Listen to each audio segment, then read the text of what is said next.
Magandang araw ho sa inyong lahat. Today is Sunday. It's our Strong Family Prayer and Exhortation. Kumusta na po kayo? At muli po tayo ay dadako na ho sa pananalangin at pagpapasalamat sa kabutihan ng Diyos sa ating buhay na ginagamit niya tayo na maging daluyan ng pagpapalang espiritual, pagpapalang pisikal sa bawat pamilyang Pilipino. At ngayong araw na ito, ipapanalangin muli natin na ang lahat ng ating gagawin ay gabayan tayo ng Diyos. Tayo muli ay magtagumpay sa kabila ng mga challenges na ating hinaharap ay keep on moving forward in the name of the Lord. Amen? Shall we pray? O aming Ama, muli kami ay nagpapasalamat sa araw na ito at muli nyo kaming gagamitin na makapagpahayag ng mga aral para sa pagpapatatag, pagpapalakas ng pamilyang Pilipino. At ganoon din naman sa bawat gawain na magdaraos ngayon ng kanilang mga coming together in prayer and worship and singing. Bless them and help each and every one of us para kami ay maging mabuting anak ninyo habang kami nabubuhay at ang mga aral na aming naririnig sa inyong salita ay maisabuhay namin.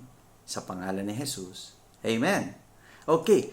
I would like to continue our strong exhortation from the book of Ephesians chapter 5 na po tayo. Be followers of God as their children and walk in love as Christ also hath loved us and hath given himself for us an offering and a sacrifice to God for a sweet smelling savor. Amen.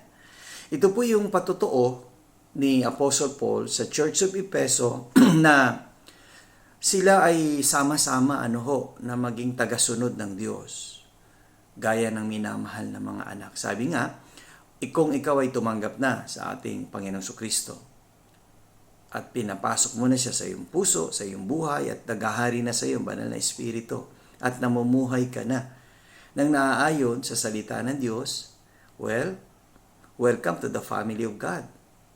But wait, sabi nga, walk in love in Christ. Okay? As Christ given himself for us an offering, okay, and a sacrifice to God for a sweet-smelling savor.